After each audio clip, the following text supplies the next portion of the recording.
Nous allons commencer cette séance par approfondir la notion d'orthogonale. On avait terminé la séance précédente en travaillant avec un exemple en dimension finie. On avait donné un exemple dans R3, l'exemple d'un plan et de son orthogonale, on avait trouvé une droite. Et on va ici donner un exemple en dimension infinie pour voir si l'intuition qu'on avait réussi à dégager dans le plan est valable y compris en dimension infinie. Je m'explique, dans les exemples qu'on avait traités, on avait vu par exemple que l'orthogonale de P était un supplémentaire de P. On peut légitimement se poser la question, qui paraît géométriquement comme ça un peu évidente, que est-ce qu'un sous-espace vectoriel, son orthogonale, en est un supplémentaire? On avait aussi pu imaginer que l'orthogonale de la droite, c'était le plan, donc le double passage à l'orthogonale, quand l'ensemble est un espace vectoriel bien sûr, le double passage à l'orthogonale a l'air de nous redonner le sous-espace vectoriel lui-même. Donc ça paraît assez naturel, on va dire, en dimension 2, en dimension 3. Qu'en est-il des autres dimensions et qu'en est-il de la dimension infinie?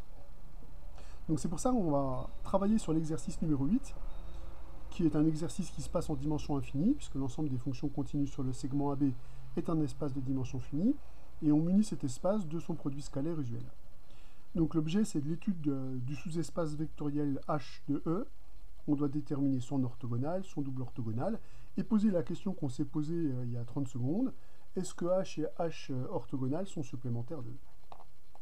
Alors déjà, pour montrer que H est un sous-espace vectoriel de E, même si ce n'est pas demandé, je vais le dire parce que ça fera partie des commentaires que je vais faire, je vais essayer de le faire de façon efficace. Alors on pourrait revenir à la définition. Là, on n'est pas capable d'exhiber une famille génératrice parce que cet espace va être de dimension infinie. La condition est très très faible, finalement, ça concerne beaucoup de fonctions. Donc là, soit on revient à la définition, soit on analyse l'équation qui est là. Moi, je vais choisir d'analyser cette équation et considérer l'application que je vais appeler phi-a, définie sur E à valeur dans R, qui a toute fonction de E à ceci sa valeur en A. C'est pas compliqué de voir que l'application phi-a est une forme linéaire, non nulle a priori, donc est une forme linéaire non nulle de E, ce qui me permet de dire que comme H s'écrit directement comme le noyau de l'application phi-a, eh bien c'est un sous-espace vectoriel de E. Alors cette application phi-a, on appelle ça souvent la mesure de Dirac en A, en l'honneur du mathématicien Paul Dirac. Ces formes linéaires sont essentielles dans une théorie d'un mathématicien français qui s'appelle Laurent Schwartz, la théorie des distributions. Bon, revenons à notre sujet qui est de déterminer l'orthogonale de H. Alors, là c'est une question importante, c'est une question de maths élémentaire. Comment fait-on pour déterminer un ensemble? La première chose pour déterminer un ensemble, c'est de se donner déjà un élément de cet ensemble. Donc je vais me donner G, une fonction de E, qui est dans H, orthogonale, puisque l'objectif est de déterminer l'orthogonale de H. Donc je vais me donner une fonction de cet ensemble, je vais regarder les conditions qui pèsent sur cette fonction, et on va essayer de voir si on est capable de dresser le portrait robot des fonctions de l'orthogonale de H. Donc déjà, qu'est-ce que ça veut dire que G est dans l'orthogonale de H? Alors ça veut dire que la fonction G est orthogonale à toutes les fonctions de H. Ce qui veut donc dire que quel que soit f appartenant à H, le produit scalaire entre la fonction f et la fonction G est égal à 0. Si j'écris les choses un petit peu plus explicitement, cela signifie que l'intégrale entre A et B de f de t, g de t dt est égale à 0. Et cette relation-là, elle est valable quel que soit f appartenant à H. Alors évidemment, vous savez bien que le plus important dans ce qui est écrit, c'est le quantificateur, c'est-à-dire pour quel genre de fonction j'ai cette relation, et de choisir évidemment H correctement pour essayer de récupérer des propriétés sur G. Donc l'objectif va être de choisir cette fameuse fonction f correctement. Alors, choisir f correctement, c'est choisir f correctement selon le contexte. Ici, le contexte, c'est d'exploiter qu'une intégrale est nulle. Alors, comment peut-on exploiter qu'une intégrale est nulle? Je dis bien une intégrale parce que là, les bornes sont fixes. Donc, on pourrait dire en récupérant l'intégrande, pour récupérer l'intégrande, on pourrait s'amuser à dériver, ce genre de choses. Et là, on ne peut pas. Les bornes sont fixes, il n'y a pas moyen de voir ça comme une fonction. Mais il y a quand même un résultat dans notre cours qui qui nous permet de récupérer des résultats sur l'intégrande. Le théorème auquel je pense, c'est de dire que si je prends une fonction h qui est définie sur AB à valeur dans R, continue, si h est une fonction qui est positive ou nulle sur l'intervalle AB, et si de surcroît l'intégrale entre a et b de h de t dt est nulle, nous avons vu que ces trois hypothèses-là permettent de dire que l'intégrande est identiquement nulle, c'est-à-dire que quel que soit t dans le segment AB, on récupère que h de t est égal à 0. Donc ce théorème est diablement intéressant, puisque lorsqu'une fonction est continue et de signe constant, parce qu'on a le même raisonnement évidemment pour négatif, donc si on a une fonction qui est de signe constant continue d'intégrale nulle, alors je récupère des propriétés sur l'intégrande. Donc là, choisir f correctement, ça serait choisir f de manière à ce que l'intégrande vérifie les propriétés qui sont ici. Bon, ben, je sais que l'intégrande sera continue, puisque g est continu et que f est continu. Donc là-dessus, il n'y a pas de discussion. L'intégrale va être nulle, parce que l'intégrale va être nulle pour toute fonction de h, ce produit scalaire est nul. Donc finalement, la propriété qui doit nous alerter, c'est celle-ci. La question devient donc maintenant, comment choisir f pour que l'intégrande soit positive, sachant que la fonction g est fixée. Alors c'est parti, on va choisir f. Alors le bon sens élémentaire dirait, il faut prendre g. Si on pose f de t est égal à g de t pour tout t appartenant à AB, dans ce cas-là, je récupère l'intégrale d'un carré et c'est fini. Le problème, c'est que cette fonction-là n'est pas une fonction de h, puisque je vous rappelle que pour être dans h, il faut s'annuler en a. Le truc, c'est donc d'associer à cette fonction une fonction qui est, par exemple, positive, je prends un carré, comme ça je prends aucun risque, continue, et qui s'annule en a. Voilà une fonction de h.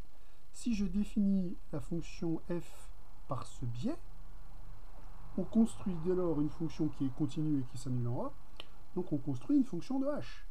Donc le bon choix, c'est probablement une fonction de ce type-là. Alors pourquoi c'est le bon choix?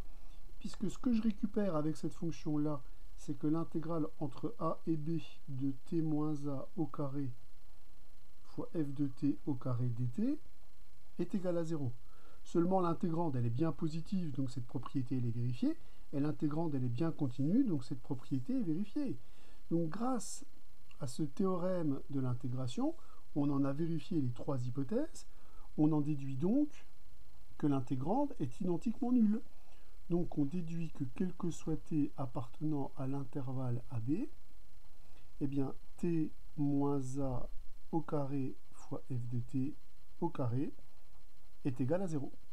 Donc comme cette fonction-là ne s'annule qu'en a, on récupère en particulier que quel que soit t appartenant à AB, mais attention, a exclu, eh bien f de t est nécessairement nul.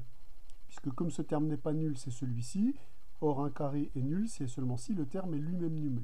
Ce qui veut donc dire qu'on obtient que la fonction f elle est nulle partout, sauf peut-être en a.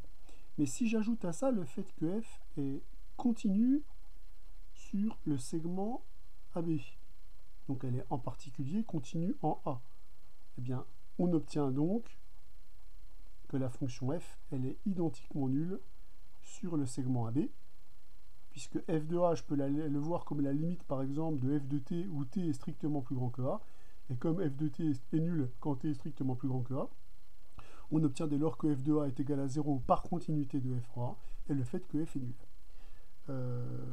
Quand je dis f, c'est g ici. Ah, ça avait si mal commencé. C'est pas vrai, d'être aussi étourdi. Après le 1 moins 1 égale 0 d'hier, la fonction g qui se transforme en la fonction f aujourd'hui.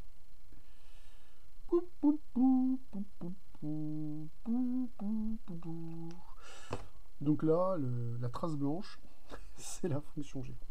Alors, bilan. J'ai pris une fonction dans l'orthogonale de h, et on vient de démontrer que cette fonction, elle est nécessairement égale à 0. Donc, qu'est-ce qu'on vient de démontrer ici? Donc, bilan. Le bilan, c'est que l'orthogonale de h est nécessairement inclus dans le singleton fonction nulle. Or, l'orthogonale de h est un sous-espace vectoriel de E, puisqu'on a vu que l'orthogonale d'un ensemble est toujours un sous-espace vectoriel de E. Donc cette inclusion associée au fait que H orthogonal est un sous-espace vectoriel de E donne donc que l'orthogonale de H se réduit à 0. Alors ça va être quand même quelque chose d'un peu déstabilisant. Je m'explique. Je prends l'orthogonale d'un ensemble qui se réduit à 0, alors que vous avez noté que l'ensemble H, il est a priori différent de E.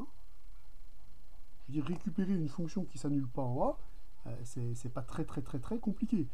Donc, par exemple, prenons la fonction constante égale à 1, c'est une fonction qui est continue sur le segment AB, elle ne s'annule pas en A. Donc l'ensemble H est différent de E, prendre pour f la fonction constante égale à 1, f de A est égal à 1 qui est différent de 0. Donc je suis capable de trouver des fonctions continues qui ne sont pas dans H. Donc j'ai l'orthogonale d'un ensemble qui se réduit en 0, alors que cet ensemble, c'est pas l'ensemble total. Ça, c'est déjà incroyable. Mais c'est pas le plus incroyable. Regardez l'orthogonale de l'orthogonale du coup.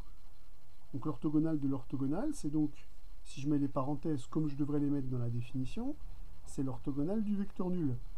Or, l'orthogonale du vecteur nul, on sait ce que c'est. C'est E.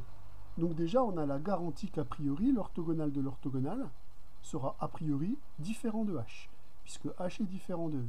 Voilà une première surprise. Une deuxième surprise, c'est que si je considère la somme de H et de son orthogonale, c'est la somme directe de H et du singleton 0, c'est donc l'ensemble H qui est différent de l'ensemble E. Donc on récupère a priori que H et H orthogonal ne sont pas supplémentaires. Donc cet exemple-là est fort intéressant, puisqu'il montre qu'en dimension infinie, en tout cas, les choses ont l'air de se passer plutôt très mal. Donc les commentaires qu'on peut faire suite à cet exercice, c'est qu'on va faire le deuil du fait que si H est un sous-espace vectoriel de E, a priori, on n'a pas nécessairement a priori, malgré l'intuition qu'on peut en avoir, eh ben, l'intuition, il faut parfois y faire attention. Ça ne veut pas dire qu'il faut pacifier, mais il faut faire attention. C'est-à-dire qu'on n'a pas nécessairement l'égalité qui est là. Je dis on n'a pas nécessairement l'égalité, j'écris la différence. Donc on n'a pas nécessairement cette égalité-là lorsqu'on se place sur un espace vectoriel de dimension infinie. Et c'est toujours pas démontré en dimension finie, mais ça, on va voir que ça marchera en dimension finie. Et on n'a pas nécessairement non plus que l'orthogonale de H est égal à H lorsque H est un sous-espace vectoriel de. Évidemment, lorsque H était juste un sous-ensemble de E qui n'était pas un sous-espace vectoriel, cette égalité, elle était impossible. Mais quand on a deux espaces vectoriels à droite et à gauche de l'égalité, on est en droit de se poser la question de savoir s'ils sont égaux. Eh bien, là, on vient de trouver un contre-exemple aux deux relations qui sont ici. Donc on peut même mettre commentaire avec un S. Donc les choses se passent pas très bien, en tout cas en dimension infinie, les choses se passent pas très bien. Alors, outre les remarques qu'on vient de faire, d'autres remarques me semblent importantes à signaler. Déjà le fait que l'orthogonale de A est toujours un sous-espace vectoriel de E, même si A est un ensemble qui n'est pas du tout un sous-espace vectoriel de E. Rappelez-vous, on a vu par exemple ce que ça donnait pour un singleton, pour un ensemble qui est réduit à deux vecteurs. Donc soyons bien conscients de ça, c'est un point important. On exploitera le fait que l'orthogonale de l'ensemble E entier, c'est le vecteur nul, en disant que le seul vecteur qui est orthogonal à tous les vecteurs de E, c'est le vecteur nul. On verra d'ailleurs que ça peut être une stratégie possible pour montrer qu'un vecteur est nul. Vous voyez, à exploiter également. On verra qu'on exploitera cette propriété dans d'autres cadres. Mais la remarque qui me semble la plus importante, c'est celle qui consiste à dire que l'orthogonale de A, c'est la même chose que l'orthogonale de vecteur de A. Cette remarque-là est très importante parce que on aura très souvent à déterminer l'orthogonale d'un sous-espace vectoriel.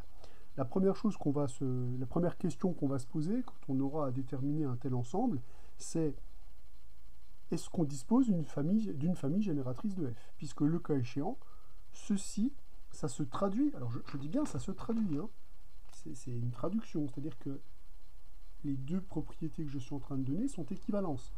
Dire que x est là-dedans, c'est dire que x est orthogonal au vecteur d'une famille génératrice. Donc la première chose qu'on regardera, c'est est-ce qu'on est capable de connaître une famille génératrice, voire une base, hein, simple de f, pour pouvoir exploiter cette famille génératrice. Je vous rappelle que dans l'exercice qu'on vient de faire, je n'ai pas cherché de famille génératrice parce qu'il n'existait pas de famille génératrice finie. On travaillait en dimension infinie, et là on voit que justement on est obligé de regarder le contexte pour voir comment on peut dégager des conditions nécessaires pour qu'un élément appartienne à l'orthogonale, et on n'est plus du tout dans le même niveau d'exercice. Là, ça sera simple, on cherche une famille génératrice, on écrit les produits scalaires, et rideau, c'est réglé. Bon, alors comme on a vu qu'en dimension infinie, les choses ne se passaient pas très bien, puisqu'on a vu que quelque part les propriétés intuitives, les élémentaires, semblent échouer en dimension infinie, dans le reste du cours, on se placera exclusivement en dimension finie, et on va étudier, approfondir les propriétés des espaces euclidiens. Donc dorénavant, le cours se placera dans un espace euclidien. Donc je vous rappelle juste ce que c'est qu'un espace euclidien. C'est un R-espace vectoriel de dimension finie, muni d'un produit scalaire. Hein. Donc voilà, c'est un espace pré-hilbertien, mais qui est de dimension finie.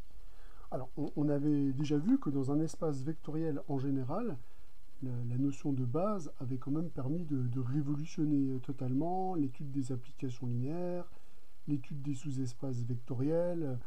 On a vu que des avantages à travailler dans une base. Ça permettait justement de parler très simplement de linéarité ou de problème linéaire lorsque on avait un problème linéaire. Alors, on va voir que l'ajout quelque part de la structure euclidienne, c'est-à-dire d'un produit scalaire sur mon espace vectoriel E, eh bien cet ajout-là va nous permettre de parler de base orthonormée, et on va voir que la notion de base orthonormée, c'est la bonne notion dans les espaces euclidiens. C'est-à-dire qu'on va avoir tous les bienfaits d'une base, mais avec des propriétés supplémentaires, et on va voir quel type de propriétés supplémentaires.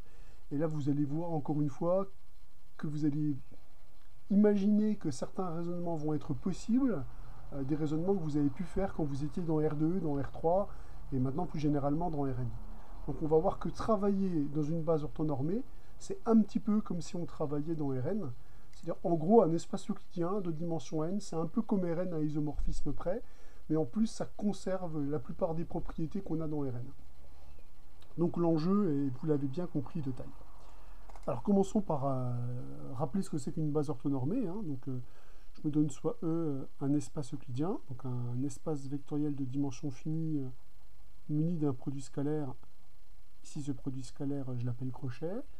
Donc on dit qu'une base est orthonormée, donc on dit que la famille E1, En est une base orthonormée de E. Alors, pour base orthonormée, je l'écrirai systématiquement BON. Bon, je ne mettrai pas les trois petits points pour base orthonormée, mais j'écrirai base orthonormée 2 sous cette formule-là. Donc lorsque déjà c'est une base de E, hein.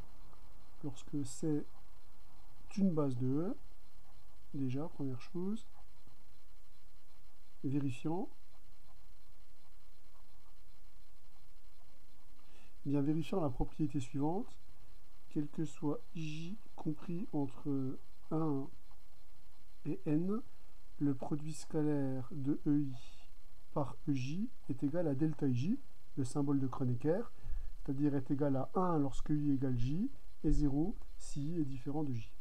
Alors, je vais tout de suite mettre en remarque qu'on peut un petit peu améliorer cette définition. Vous allez voir, hein, c'est bien simple. Simplement, si on connaît la dimension de l'espace vectoriel, on va voir que cette définition, elle est très nettement améliorable. Si on sait que la dimension de l'espace vectoriel E est égale à n, donc si la dimension de E est égale à n, alors j'affirme que la famille E1, En est une base orthonormée de E, si et seulement si, et bien si et seulement si, quel que soit I,J variant entre 1 et n, le produit scalaire entre EI et EJ est égal à delta IJ. Alors, vous allez me dire, mais vous avez dit la même chose qu'au-dessus, à ceci près que vous avez éliminé le mot base. C'est-à-dire que vous avez retiré le fait qu'on doit vérifier que cette famille est une base de E. Oui, je m'explique. Ici, je sais que E est un espace vectoriel de dimension n, donc cette famille, elle compte n vecteurs. Ceci indique que la famille est orthonormée. On a vu qu'une famille orthonormée est nécessairement une famille libre. Cette famille-là sera donc libre à n vecteurs dans un espace de dimension n, ça sera une base de E, et la propriété-là ajoute que la base est orthonormée. Donc on voit que la liberté de la famille est directement due au fait que la famille est orthonormée. Donc c'est un raccourci qui est quand même pas inintéressant. Alors l'objectif évidemment c'est de voir si on a des règles de calcul spéciales dans une base orthonormée, et des règles de calcul qu'on va évidemment faire apparaître et motiver. Alors je me donne dans toute la suite, hein, donc E muni d'une base orthonormée que je vais appeler B, d'une base orthonormée B, donc qui est égale à E1, En. Donc si je prends un vecteur de E, ce vecteur, il se décompose de manière unique dans cette base. Autrement dit, le vecteur x, il va s'écrire x1, E1, plus x2, E2, plus etc. xn, En, où x1, xn, ce sont des nombres réels, ce sont les coordonnées de x dans la base B. Donc ce système de coordonnées est défini de façon unique. Alors vous vous rappelez que quand vous prenez une base quelconque d'un espace vectoriel, trouver les coordonnées, c'est pas toujours facile, hein. Il faut justement les rechercher, la plupart du temps en résolvant des systèmes. C'est finalement quelque chose d'assez pénible. Regardez là. Si je veux par exemple calculer la ième coordonnée du vecteur x, j'ai envie de dire qu'il me suffit de calculer le produit scalaire de x par EI. Le produit scalaire de x par EI, c'est quoi? Si j'installe le vecteur x avec ses coordonnées dans la base E, je vais récupérer la somme des x, k, e, k, scalaire EI. Si je développe ce produit scalaire par rapport à la première place, je vais donc récupérer la somme pour k variant entre 1 et n des xk, ek scalaire EI.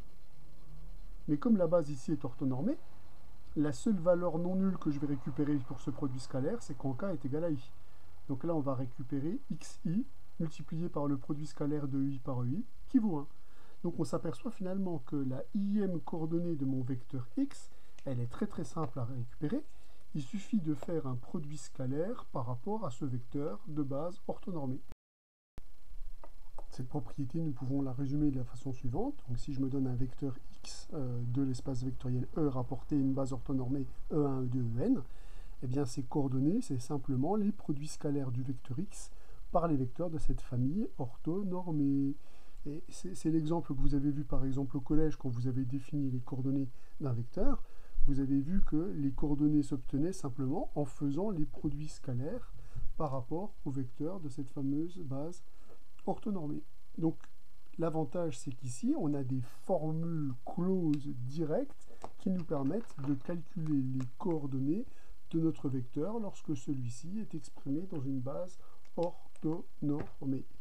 Donc on va pouvoir étendre certaines propriétés de Rn à d'autres espaces vectoriels euclidiens pour peu qu'ils soient munis d'une base orthonormée. Ça, c'est le cas typique de ce qu'on a vu dans R2, par exemple. Quand vous étiez au collège et qu'on vous a défini les coordonnées dans R2, eh bien, quand vous avez eu un vecteur qui s'écrivait x, un vecteur de R2 dont les coordonnées étaient xy, eh bien, on avait bien constaté a posteriori que x, c'était le produit scalaire de votre vecteur par le premier vecteur, celui qui dirige l'axe des abscisses, et y, c'était le produit scalaire de votre vecteur par le vecteur qui dirige l'axe des ordonnées, vecteur normé qui dirige l'axe des ordonnées. Donc on voit que les calculs qu'on avait vus valables dans R2, ils ont l'air d'être valables dans un espace euclidien, pour peu que cet espace vectoriel soit muni d'une base orthonormée. Donc là, le mot-clé, c'est que les coordonnées sont directement calculables par des formules qui se calculent simplement par produit scalaire. Donc on voit aussi, et ça c'est une question qui m'avait été posée par Olivier il n'y a pas si longtemps, que ça va nous permettre de définir aussi des projections orthogonales. Puisqu'on voit que là, quelque part, la composante par rapport à ce vecteur E1 sur cet axe-là, elle est donnée par le nombre qui est ici, qui est un nombre qui peut être positif ou négatif. Donc ça va me permettre de définir, par exemple, la projection du vecteur x sur l'axe dirigé par le vecteur E1. Ce vecteur-là, cette projection-là, c'est simplement le nombre qui est là multiplié par le vecteur E1. Donc on voit que la notion de projection orthogonale va être facilitée par l'emploi du produit scalaire. Et là encore une fois, on va obtenir des formules claires, concises, propres pour pouvoir calculer ces projections orthogonales. Bon, on n'a pas fini. Maintenant qu'on a vu que les coordonnées s'exprimaient bien, on va regarder ce que donne le produit scalaire quand les vecteurs sont exprimés dans une base orthonormée et les conséquences que ça aura. Alors installons le calcul, on va se donner deux vecteurs x et y. Alors les x ici, ce sont des nombres réels, ce sont les coordonnées de x dans la base orthonormée E1, E2, En. Et yi, c'est les nombres réels qui sont les coordonnées de y dans la base orthonormée, toujours E1, E2, En. Donc question, quand ces vecteurs sont exprimés dans une base orthonormée, que donne le calcul du produit scalaire de x par y? Alors, on a vu une formule qui permet de développer ce type de produit scalaire, donc je vais quand même écrire les vecteurs qui sont ici. Donc scalaire y1, e1 plus, etc., yn, en. Alors on avait vu qu'on pouvait développer littéralement cette formule en disant que c'est la somme pour i, j variant entre 1 et n, des xi, yj multiplié par le produit scalaire de ei par j, simplement en exploitant la linéarité du produit scalaire par rapport à la première place, puis par rapport à la deuxième place. Donc on récupère cette expression-là. Or, on sait que le produit scalaire de ei par j, c'est delta ij, c'est-à-dire c'est quelque chose qui vaut 1 si i égale j, 0 sinon. Donc finalement, les seuls termes qui vont être non nuls, c'est les termes pour lesquels i est égal à j. Donc de cette somme-là, il ne va plus rester que n termes. La somme des xi, yi multiplié par le produit scalaire de i par lui-même, qui vaut 1 puisque la base est orthonormée. Donc on vient de justifier que si mes vecteurs sont exprimés dans une base orthonormée, le produit scalaire de x par y, c'est la somme pour i variant de 1 à n des xi fois yi. Donc en fait, si les vecteurs sont exprimés dans une base orthonormée, si cette base est orthonormée, alors on vient de montrer que la formule, le produit scalaire entre ces deux vecteurs, se calcule comme si vous travailliez dans Rn muni de sa base canonique. C'est les mêmes genres de calcul. Donc travailler dans une base orthonormée nous garantit d'avoir des règles de calcul similaires aux calculs que l'on faisait dans Rn. D'ailleurs, regardez comment s'exprime la norme. Si j'exprime la norme de x au carré, la norme de x au carré, toujours en exprimant mon vecteur dans une base orthonormée, ça devient la somme pour k variant de 1 à n des xk au carré. Et donc, si j'exprime la norme du vecteur x, ça sera la racine carrée de x1 carré plus etc. plus xn au carré. Et d'ailleurs, si j'exprime la distance entre le vecteur x et le vecteur y, la distance euclidienne, je vous rappelle qu'on a fait tout ça aussi pour construire une distance, regardez la distance. Et regardez pourquoi on appelle ça une distance euclidienne. Vous récupérez le même type de distance que la distance que vous aviez placée dans R2 ou dans R3 quand vous étiez au collège et au lycée. Donc, trouver une base orthonormée de notre espace vectoriel, ça nous garantit d'avoir des formules directes pour avoir accès aux coordonnées, et ça nous garantit que les règles de calcul dans une base orthonormée sont les mêmes règles de calcul que l'on a dans Rn. Donc ces règles de calcul sont très très simples. Elles sont quelque part identiques à Rn, munies de sa base canonique. Identiques à Rn, munies de sa base canonique. Ce qui voudrait donc dire qu'à isomorphisme près, on pourrait dire que n'importe quel espace vectoriel se comporte comme l'espace vectoriel Rn. Donc ça, c'est quand même une une immense motivation à chercher des bases orthonormées. Ça va nous permettre donc de résumer tout ce qu'on a dit et tout ce qu'on a démontré ici dans une proposition. C'est la proposition numéro 19 du cours, qui assure que si B est une base orthonormée de E, eh bien, pour calculer les coordonnées du vecteur x, sa ième coordonnée, il suffit de faire le produit scalaire de x par le ième vecteur de cette base orthonormée, que le produit scalaire de x par y, c'est la somme du produit des coordonnées, que la norme du vecteur x au carré, c'est la somme du carré des coordonnées, et que la distance entre x et y, bah, c'est la racine carrée de la somme des carrés de la différence des coordonnées de x et de y. Que des formules qu'on a déjà vues dans R2 et dans R3, et qui se prolongent à l'espace vectoriel E, muni de son produit scalaire et de sa base orthonormée. La conséquence, c'est que si on veut avoir des notations matricielles quand on travaille dans une base orthonormée, c'est entièrement possible. Je m'explique. Donc si B est une base orthonormée de E et que je dispose de la matrice grand X et grand Y, respectives du vecteur X et du vecteur Y dans la base B. Donc là, ce qu'on sait, qu'on écrit en colonne, donc les coordonnées de X et de Y dans cette base orthonormée. Je sais que par règle de calcul dans ma base orthonormée, le produit scalaire de X par Y, c'est la somme des XK, YK, et ça n'est ni plus ni moins que le produit matriciel du vecteur transposé de X, qui est un vecteur ligne par un vecteur colonne, Y, puisque je vais récupérer Y1, X1, plus Y2, X2, plus etc., Yn, Xn. Je récupère donc que le produit scalaire de X par Y s'exprime matriciellement lorsque ma base est orthonormée. Attendez, mieux, on n'a pas parlé d'application linéaire, d'endomorphisme de... Je me donne soit F, un endomorphisme de... Et je vais noter par exemple A, sa matrice, dans cette base orthonormée. Donc on peut se demander quel est l'intérêt d'exprimer un endomorphisme dans une base orthonormée. Est-ce que ça a un intérêt particulier ou est-ce que ça n'a pas d'intérêt? On va voir. On va voir. Donc j'écris la matrice. La matrice, bon, bah, j'écris classiquement que les vecteurs colonnes, ça, on est habitué. Ce sont simplement les coordonnées des images des vecteurs de cette fameuse base orthonormée que l'on exprime dans cette base orthonormée. Donc là, j'écris les coefficients de ma matrice. A de n jusqu'à ANN. Donc si on met la légende associée,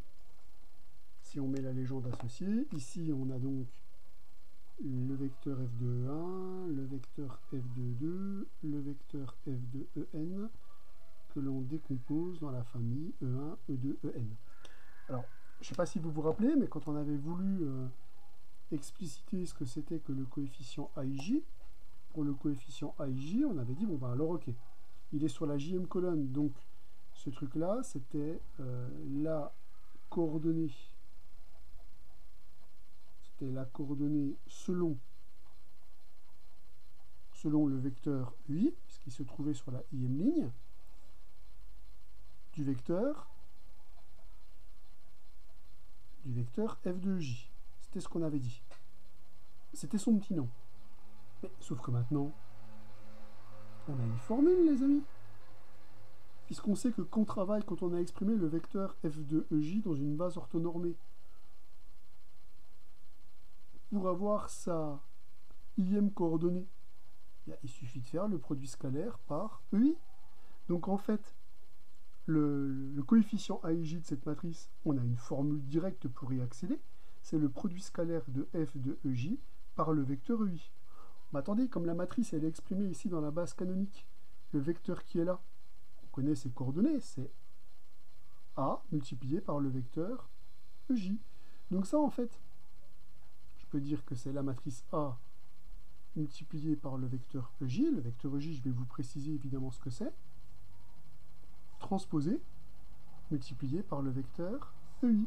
Alors le vecteur EI, ça va être quoi? Le vecteur EI et le vecteur EJ, je vais donner juste le vecteur EJ, puisque pour le vecteur EI, ça sera la même chose. C'est la matrice dans la base B du vecteur petit EJ.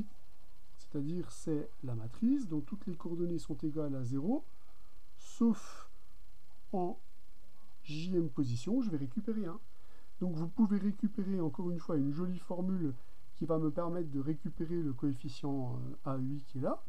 Ce coefficient AUI, c'est la transposée de EJ fois la transposée de A fois UI. Donc vous avez une représentation avec un produit scalaire ou une représentation purement matricielle du coefficient AIJ. Vous avez une formule complètement manipulable pour le coefficient de la ième ligne et de la jème colonne de la matrice. Donc si votre matrice est exprimée dans une base orthonormée, eh bien là encore, les formules qu'on a démontrées, on pourra les expliciter pour donner un sens un petit peu plus concret à ce que représentent ces différents coefficients.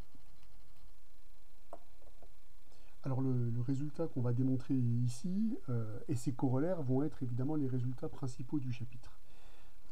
Alors son énoncé a l'air très très intéressant puisque pour un espace pré-hilbertien réel, si je me donne une famille libre qui possède n vecteurs, alors je peux trouver une famille orthonormée qui engendre le même espace vectoriel que les vecteurs V1, Vn, et même mieux, si je prends les k premiers vecteurs de ma famille orthonormée, ils engendrent le même espace vectoriel engendré que les k premiers vecteurs de ma famille libre, et ceci pour n'importe quelle valeur de k entre 1 et n, et cette famille sera unique si je mets une condition supplémentaire que le produit scalaire entre vk et ek soit strictement positif. Donc on obtient une famille orthonormée qui a des propriétés particulières, et on verra d'ailleurs que quand on travaillera avec des bases, la propriété qu'on obtient ici permet de dire que la matrice de passage entre les deux bases sera triangulaire, supérieure, avec des coefficients diagonaux strictement positifs, qui rendra le calcul de l'inverse plutôt agréable, puisqu'on n'aura même pas à triangulariser la matrice. Alors, moi, ce que je vais démontrer, c'est pas exactement ce théorème-là. Le théorème qui est là, il est démontré dans mon cours. Je vous laisse voir comment ça se démontre. Moi, ce que j'aimerais, c'est qu'on démontre simplement l'existence d'une telle famille, puisque c'est ce processus-là qu'on devra utiliser dans les exercices. Donc, je vais faire un processus en 2 étapes. Je vais déjà démontrer qu'il existe une famille orthogonale qui vérifie cette propriété-là. C'est-à-dire que je ne vais pas m'occuper de celle-ci, je vais juste m'occuper du fait qu'on ait cette propriété. Et une fois que j'aurai montré qu'il existe une famille orthogonale qui vérifie ça, j'aurai plus qu'à normer mes vecteurs pour obtenir une base orthonormée. Donc je vais le faire en 2 étapes. Par contre, le principe de la démonstration reste le même. On va faire un raisonnement par récurrence.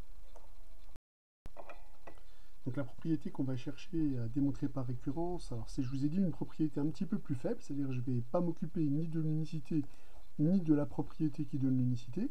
Ce que je veux, moi, c'est, étant donné une famille de vecteurs formant une famille libre, je veux montrer qu'il existe une famille orthogonale qui engendre pas à pas le même espace vectoriel que les premiers vecteurs de ma famille libre. Alors on va commencer par démontrer la propriété au rang 1, et je vais vous expliquer quand même d'où vient cette propriété et pourquoi elle peut induire l'unicité. Alors si je considère la propriété V1, qu'est-ce que je cherche? Je cherche une base, enfin je cherche une famille orthogonale qui engendre le même espace vectoriel que le vecteur qui se limite au vecteur V1. Alors ça, c'est pas très compliqué, puisque on peut même le choisir normé si on veut ce vecteur, puisque ce que je veux, c'est engendrer de façon orthogonale une droite vectorielle. Là, n'importe quel vecteur directeur de cette droite fera l'affaire. Donc je vois que ce que je peux prendre sans aucun problème, comme premier vecteur ici, c'est le vecteur E1 va être égal à V1, puisque la famille restreinte à E1 est bien une famille orthogonale, et elle engendre évidemment le même espace vectoriel que l'espace vectoriel engendré par V1. Donc la propriété P de 1, c'est une propriété qui est assez facile.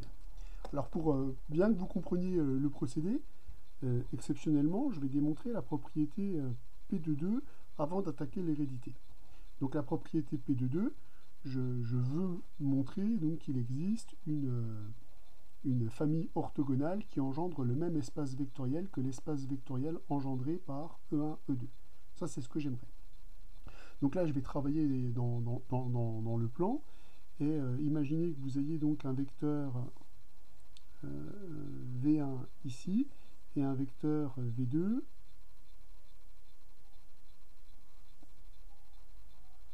donc comme ceci. Donc on va dire le vecteur V1, je vais plutôt le mettre ici, le vecteur V2, je vais le mettre ici, et je cherche une famille orthogonale qui engendre le même espace vectoriel que V1, V2, mais tel que j'ai aussi vecte de V1 est égal à vecte de E1, c'est-à-dire que je veux qu'on ait cette propriété-là pour tous les sous-espaces vectoriels engendrés. Alors on avait vu que pour le premier vecteur, c'était pas très compliqué, il suffisait de prendre le vecteur E1, comme ça j'engendrais le même espace vectoriel.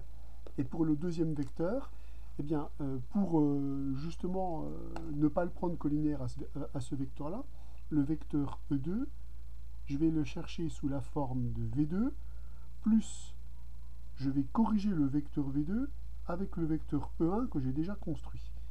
Donc je vais regarder à quelles conditions le produit scalaire entre E2 et E1 est nul. C'est la condition que je veux réaliser.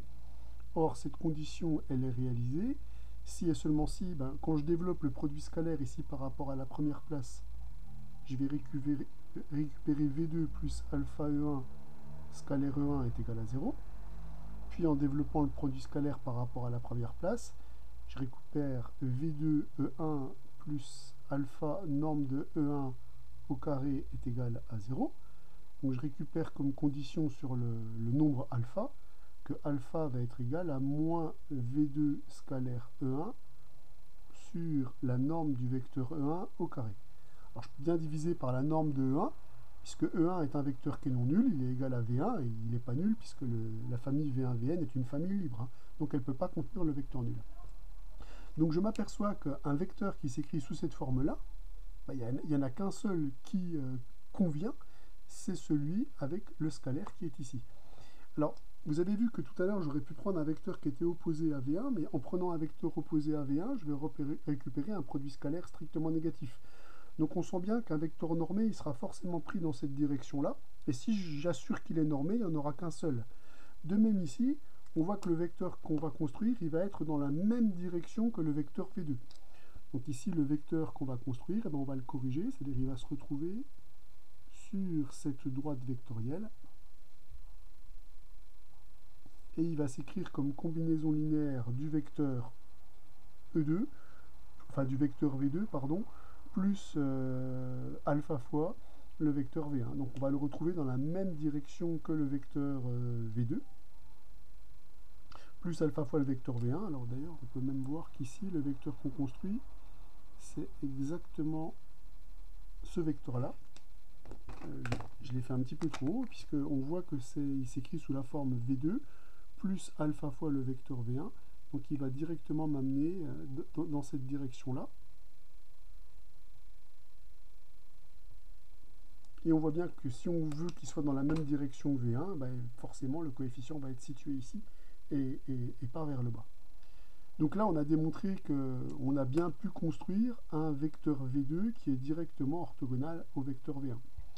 Alors, on peut aussi noter que l'espace vectoriel engendré par le vecteur E1 et par le vecteur E2 ainsi construit, c'est le même que l'espace vectoriel engendré par le vecteur V1 et le vecteur V2. Puisque pour les deux premiers vecteurs, eux, ils sont égaux, donc il n'y a pas de problème. Le vecteur E2 ici, je peux bien l'écrire comme combinaison linéaire de V1 et de V2, puisque lui, il est égal à V1, donc a priori E2, c'est V2 plus alpha V1. Et dans l'autre sens, V2, je peux l'écrire comme combinaison linéaire de ces deux vecteurs, puisque V2, c'est E2 moins alpha E1. Donc on engendre bien le même espace vectoriel, donc on a bien démontré la propriété P2. Alors maintenant, on va traiter l'hérédité, on va voir qu'est-ce qui se passe de façon générale.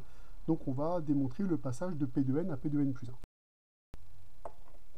Pour l'hérédité, on commence à faire notre phrase rituelle, on se donne un anti-n supérieur ou égal à 2, on suppose que la propriété P de n est vérifiée, et on montre la propriété au rang n plus 1. Alors pour démontrer la propriété au rang n plus 1, on va déjà se donner une famille libre qui compte n plus 1 vecteurs. Donc je me donne une famille libre V1, etc. jusqu'à Vn plus 1. C'est la seule hypothèse que je dois faire sur cette famille, je vous rappelle, c'est que c'est une famille libre. Et donc je dois montrer qu'il existe une famille orthogonale qui vérifie la propriété qui est là, c'est-à-dire quel que soit k compris entre 1 et n plus 1, il engendre le même espace vectoriel pas à pas que l'espace vectoriel engendré par les vk. Donc ce que je vais faire déjà, c'est que je vais constater que si je réduis cette famille libre au n premier vecteur, la famille qui est là est évidemment une famille libre. Donc on peut lui appliquer P de n. On peut appliquer la propriété P de n à cette famille libre. Alors P de n va raconter quoi? Va raconter donc qu'il existe, là j'applique mon hypothèse de récurrence, donc qu'il existe une famille, donc E1, etc., En orthogonale, qui engendre pas à pas le même espace vectoriel que les VI. Donc tel que, pour n'importe quel entier k entre 1 et n, l'espace vectoriel engendré par les vecteurs de E1 jusqu'à EK est égal à l'espace vectoriel engendré par les vecteurs de V1 jusqu'à VK. Donc finalement, qu'est-ce qu'il nous reste? Il nous reste juste à construire le dernier vecteur. Pour construire le dernier vecteur, je vais utiliser le même genre d'idée qui est ici. Je vais dire le vecteur En plus 1, je vais le chercher sous une forme particulière. Donc je vais déjà me placer dans la direction du vecteur Vn plus 1, et je vais corriger ce vecteur-là en prenant une combinaison linéaire des vecteurs de la famille que j'ai déjà construite. Donc évidemment, je le corrige avec des vecteurs déjà construits. Donc ça va être, évidemment, je dis avec des vecteurs déjà construits, et je prends les VI. Donc je vais corriger avec alpha En plus etc. Jusqu'à alpha 1 E1, où alpha 1, alpha n sont des réels à ajuster. Alors à ajuster pour avoir les conditions que j'aimerais avoir. Donc on va voir justement ce que ça signifie les ajuster. Je vais expliciter ça. Ils sont ajustés de manière à avoir la propriété que j'aimerais avoir. Moi, quelle propriété j'aimerais avoir sur la famille E1 jusqu'à En plus 1? J'aimerais que cette famille soit orthogonale. Comme je sais déjà que ces vecteurs-là, ils sont déjà orthogonaux, pour que la famille que je construis soit orthogonale, il suffit que ce vecteur-là soit orthogonal à tous les vecteurs qui précèdent, c'est-à-dire E1, E2, etc. jusqu'à En.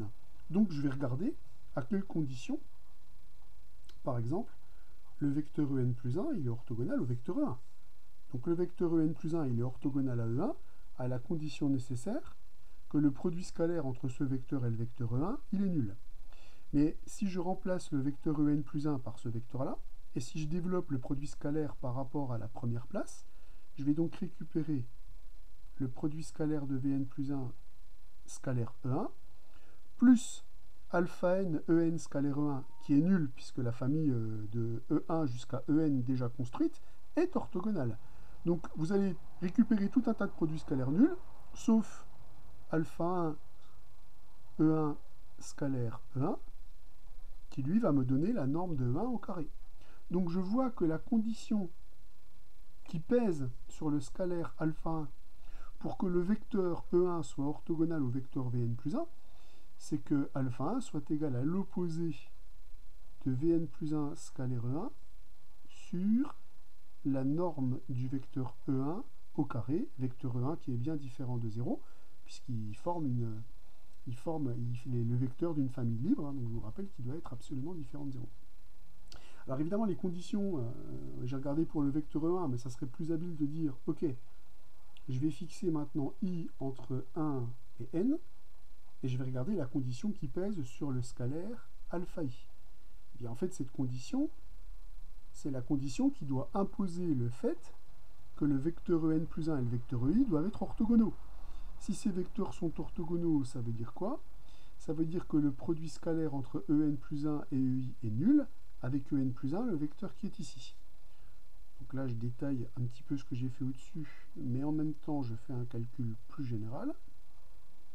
Donc je dis comment choisir les alpha I de manière à ce que le vecteur qui est là soit orthogonal à celui-là. Donc je veux que le produit scalaire soit nul. Donc je veux que le produit scalaire entre ces deux vecteurs soit nul.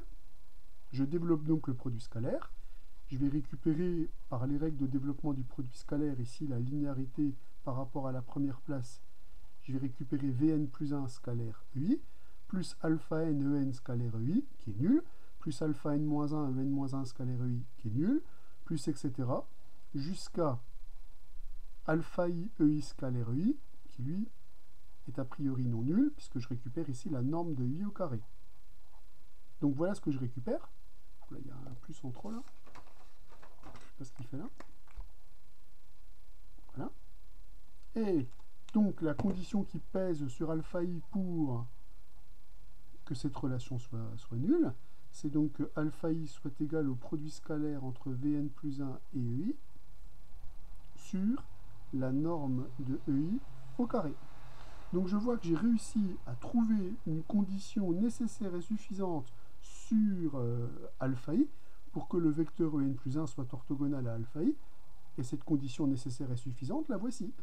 Donc on vient de voir que sous cette forme-là, de cette forme-là, il n'y a qu'un seul vecteur qui peut être orthogonal à tous les vecteurs UI. Le seul vecteur qui pourrait convenir, et qui convient puisqu'on a l'équivalence, hein, c'est le vecteur qui est obtenu en considérant Vn plus 1 et en retirant au vecteur Vn plus 1 la combinaison linéaire qu'on a récupérée, la somme ici pour k variant entre 1 et n, donc du produit scalaire entre Vn plus 1 et ek, sur la norme de ek au carré, multiplié par le vecteur ek. Alors là, avec le vecteur qu'on a pris ici, on obtient donc une famille qui est orthogonale. Donc déjà, j'ai déjà E1, En qui est orthogonal. Si je rajoute un vecteur qui est orthogonal à tous les autres, j'obtiens bien une famille orthogonale. Donc là, c'est cool. On a déjà le premier élément de la preuve. On a bien une famille orthogonale. Mais attention, cette famille, elle doit engendrer le même espace vectoriel que l'espace vectoriel engendré par V1, Vn plus 1. Vérifions-le.